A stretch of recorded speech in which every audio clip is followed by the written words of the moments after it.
ಹೇ ಶಾರದೆ ದಯ ಪಾಲಿಸು ಈ ಬಾಳನು ಬೆಳಕಾಗಿಸು. ಹೇ ಶಾರದೆ ದಯ ಪಾಲಿಸು ಈ ಬಾಳನು ಬೆಳಕಾಗಿಸು.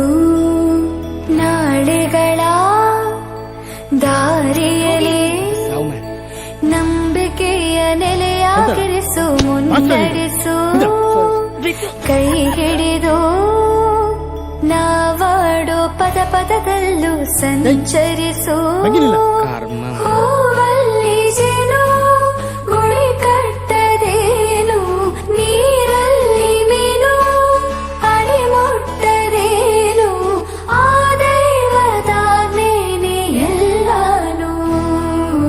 ಹೇ ಶಾರದೆ ದಯ ಪಾಲಿಸು ಈ ಬಾಳನು ಬೆಳಕಾಗಿಸು. ಹೇ ಶಾರದೆ. ಅಜ್ಜಿಯ ಮನೆಯಲ್ಲಿ ಪ್ರೀತಿಯಿಂದ ಹಲಸಿನ ಕಡುಬು, ಸೇಮೆಲ್ಲ ನನ್ನದು ಶಾವಿಗೆ ಎಲ್ಲವೂ ಮಾಡಿಕೊಟ್ಟರು. ನನ್ನ ರಜಾ ದಿನಗಳು ಮೋಜಿನಿಂದ ತುಂಬಿತ್ತು. ವೆರಿ ಗುಡ್, ಕೂತ್ಕೋ. ಜಗದೀಶ, ನೀನೋದ? ಅವನಿಗೆ ಬಾಯಿ ಬರುದಿಲ್ಲ ಸರ್, ಮತ್ತೆ ಈಗ ಓದುದು. ಮಾತು ಬರೋದ್ರೆ ಅಂತ ಆಯ್ತಾ? ದಿನಕ್ಕಿಂತ ಬರಲಿಕ್ಕೆ ಬರ್ತದ ಅವನಿಗೆ. ನೀನ್ ಬರ್ತಿದ್ಯಾ? ನೀನ್ ಬರಲಿಲ್ಲ, ನೀನ್ ಅವನಿಗೆ ಮಕ್ಕರ್ ಮಾಡ್ತೀಯಲ್ಲ. ಅವೆಂತ ಬರ್ದೇನು, ಓದು. ರಜೆಯಲ್ಲಿ ನನ್ನ ಗೆಳೆಯರಾದ ಸತೀಶ, ಮಮ್ಮುಟ್ಟಿ ನೋಡನೆ ಬಹಳ ಚಂದದಲ್ಲಿ ದಿನಗಳನ್ನು ಕಳೆದೆನು. ಮತ್ತು ಗೆಳೆಯರಾದ ಪ್ರವೀಣನು ಚಿನ್ನಿ ದಾಂಡು ಆಟವನ್ನು ಹೇಳಿಕೊಟ್ಟನು. ಇದು ನನ್ನ ರಜೆ ದಿನಗಳ ವರದಿ.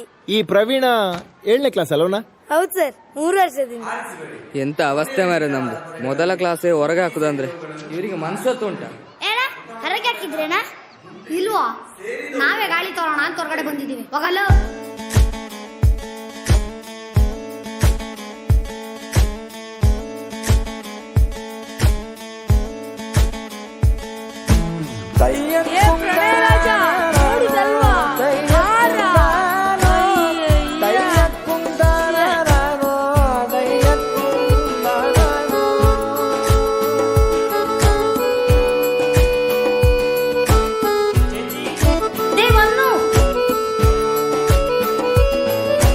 ನಾಟ್ಯ ಅನ್ನೋದು ನಾದಾಂತರಂಗ ತಾನೆ, ನಾದ ಅನ್ನೋದು ಭಾವಾಂತರಂಗನೇ. ಶಿಲೆಯಿಂದ ತಾನೇ ಕಲೆಗೆ ಮತಿ, ಕಲೆಯಿಂದ ಶಿಲೆಗೆ ಗುಂಚಾರತಿ. ಪ್ರತಿಯೊಂದರಲ್ಲೂ ಪವನಾಣತಿ, ಒಲವಿಂದ ತಾನೇ ಸುಖ ಸಮ್ಮತಿ. ಈ ಲೋಕವಿರಂಗ ಭೂಮಿ ತಂತಾನೆ ನಡೆಯುತ್ತೆ ಸ್ವಾಮಿ. ಪಾಲಿಗೆ ಬಂದಂತ ಪಾತ್ರನ ಎಲ್ಲರೂ ಜೀವಂತಿಸಿ.